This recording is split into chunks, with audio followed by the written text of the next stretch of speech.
Hi there, my name is Suze, and I work with women to help them find balance between their internal masculine and feminine energies so that they can have lives that feel really emotionally fulfilling, full of love and connection. I almost said commitment, which is interesting. Connection, commitment, there's a similar energy there. Anyway, today I want to get right into it. Today I want to talk about a man's biggest weakness, and I think this is something that you probably have heard very briefly said before or in passing, but I think there's two sides to this coin, and the other side of the coin needs to be acknowledged too.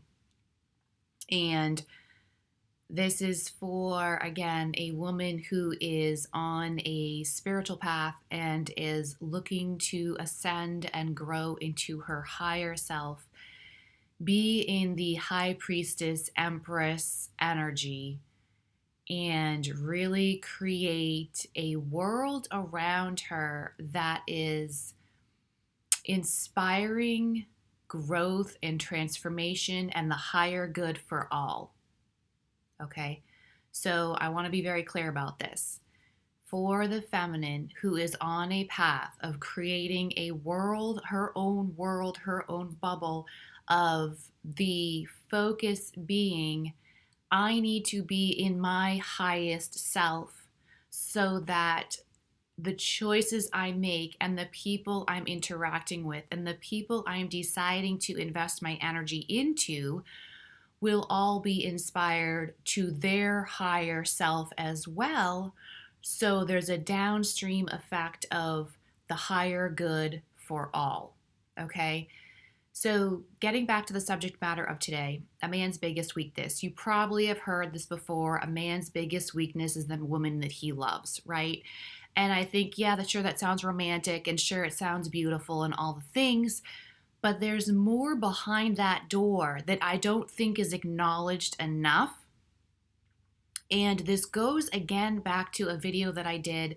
I keep referring back to this one because it's like, it just one thing builds upon another when you start understanding the role of the feminine, the role of the masculine, and learning to integrate and collaborate them together to create a really strong connection between the two, a bond between the two that is unbreakable.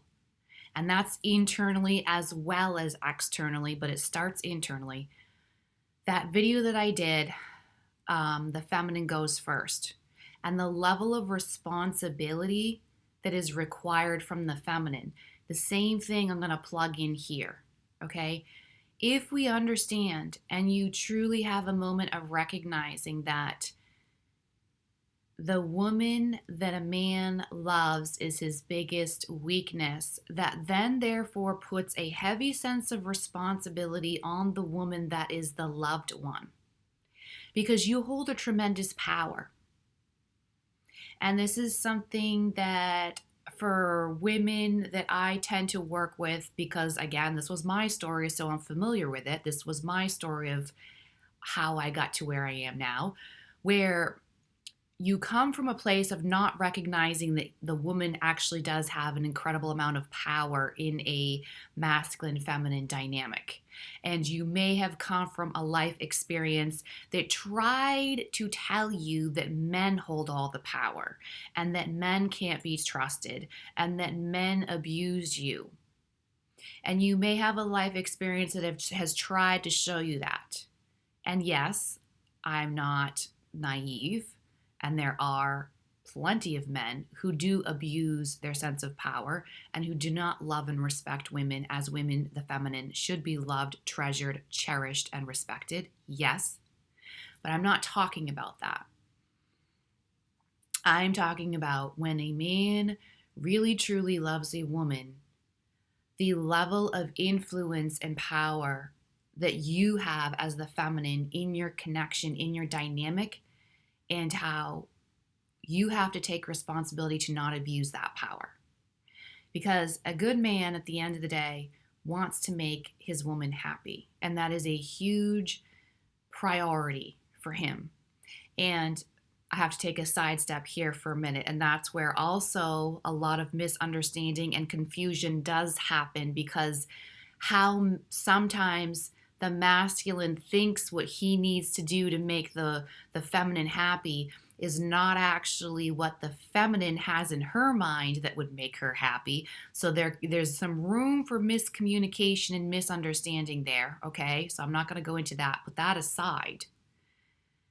But the heart intention of a good man who truly loves the woman he's with, he desires deeply to make her happy. And for any woman who comes from a history of codependency or feeling like you've been in people pleasing energy, you know how powerful of a motivator and an influencer that is on yourself if you think you need to make someone else happy. Now, again, I'm having to really make this clear because I don't want any misunderstanding here.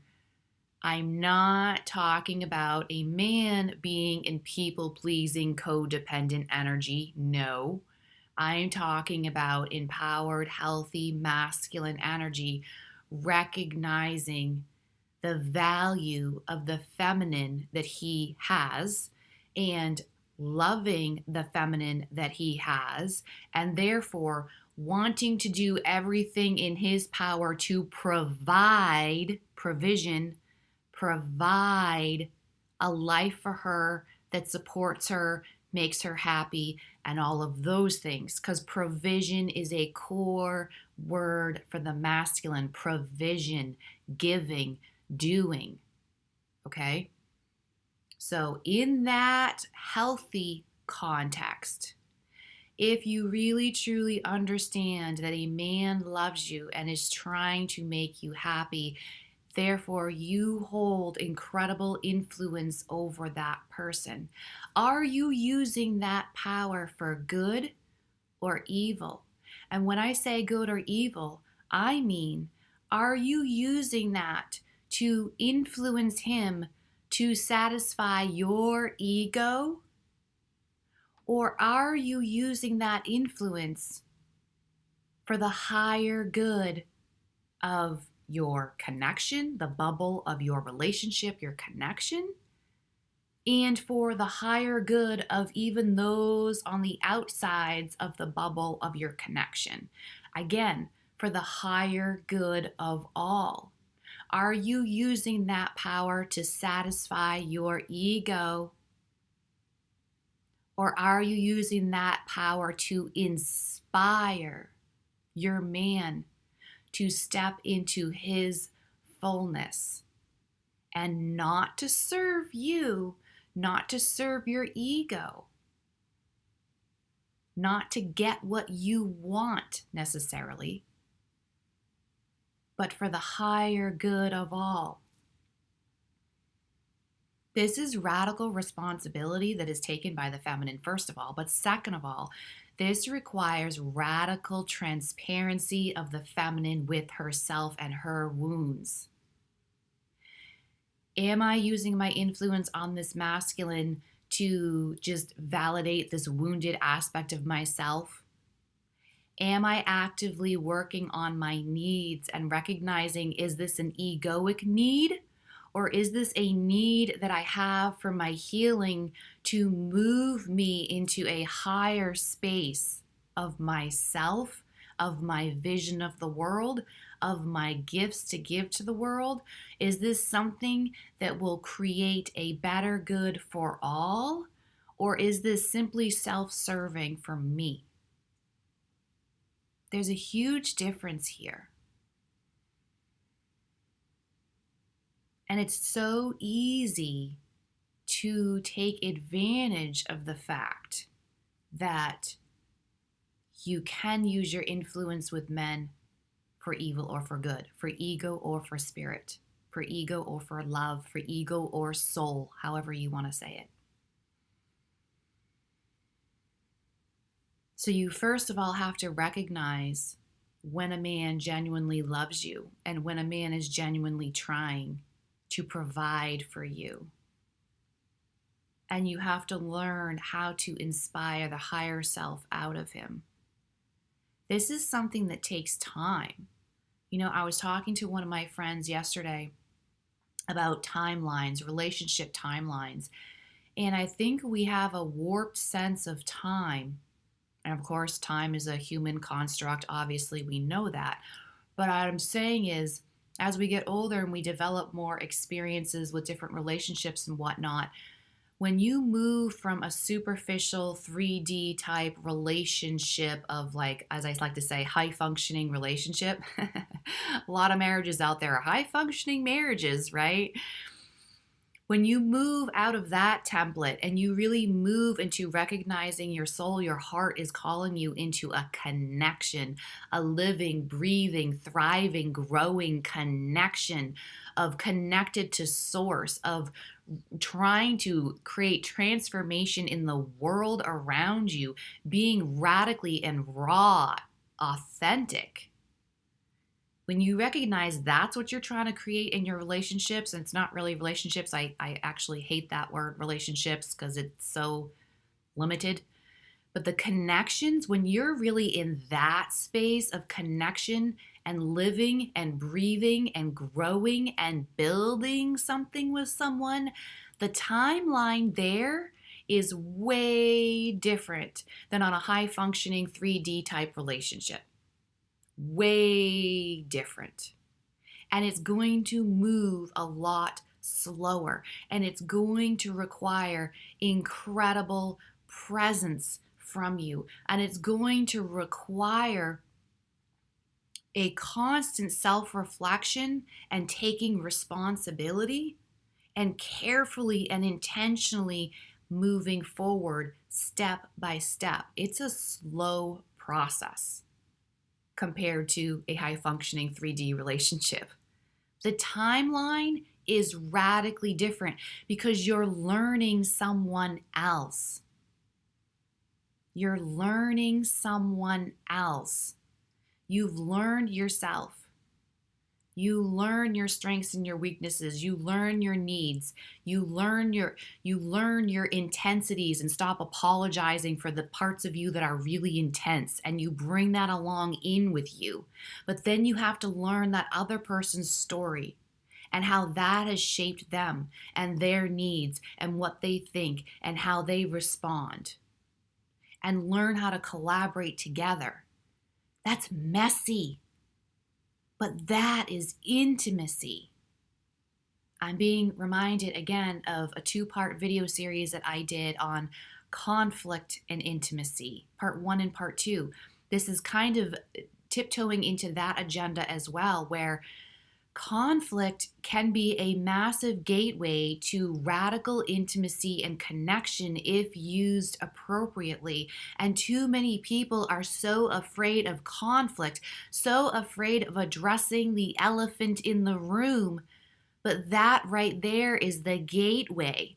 And that is messy, and it takes time, and it takes crashing and burning and learning how to effectively communicate together with people who probably communicate very differently, and there's so many moments of blow-ups and misunderstandings.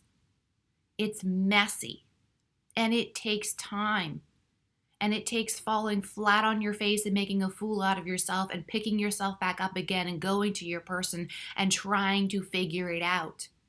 But if you have found a man who loves you and consistently stays by you and is trying his best and is not perfect, just like you're not perfect, you need to learn to use your power for good.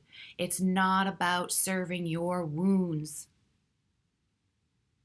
It's about serving the higher good of all and inspiring those around you to their greatness. Calling out the greatness in someone else, bringing it forth, giving it space to live and breathe. I'm going to do a talk on shame soon because shame is one of my favorite things to talk about. And it's something that I know is a gift of mine. I've known for years that it's a gift of mine of recognizing shame energy in people when they don't even know it's there.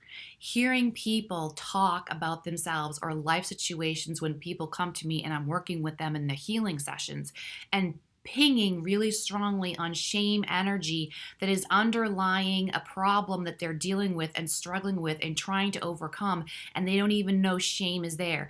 And shame, recently, after years of working with shame and feeling shame and identifying shame and flipping it on its head and liberating people to move out of shame, it's taken on a whole nother space for me in the past year. And I'm going to do a talk on shame about shame because it's radical. And so many people don't realize how much shame is actually coming around with them. Like they know it on some level, they don't understand how huge it is that they're carrying around. So if you can free someone from their shame and liberate them to be who they are and call out that thing inside of them that they have been shamed about their whole life and turn it on its head and give it space to live and breathe and heal and grow, that's how you should be using your power. A man's biggest weakness is the woman he loves, which means the woman he loves has incredible responsibility. Are you mature enough to accept the responsibility? That's the question. Are you willing to take that on and create radical transformation in the world, in your world, and then let it grow out from there and create transformation in the world in general? This is the calling of the divine feminine, to come back to love. That is love, because it is not self-serving. Love is never to feed the ego. Love is to feed the higher good of all. I'm going to leave this video here. I hope this helped. If you found value, I would so appreciate it if you would subscribe, like, and comment to boost my visibility out there, spread my message out to more people who need to hear it. Thank you so much to those who've listened, and have a beautiful day.